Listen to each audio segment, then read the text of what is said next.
বন্ধুরা, আজকে আমি চলে এসেছি কলকাতার বাবুঘাটে।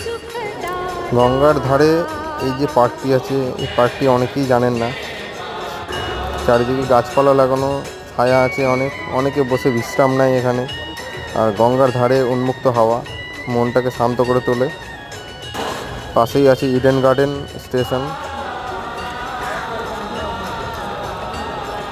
আর দূরে দেখা যাচ্ছে দ্বিতীয় হুগলি ব্রিজ। আজকে শুক্ল একাদশী, তার জন্য গঙ্গার ধারে অনেক ভিড়। গঙ্গার ঘাটে প্রচুর পরিমাণে লোক সমাগম হয়েছে, গঙ্গা স্নান করছে, পুজো দিচ্ছে।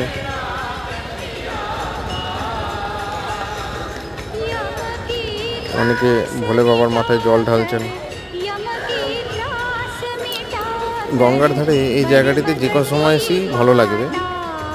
ভিডিওটি দেখার জন্য ধন্যবাদ।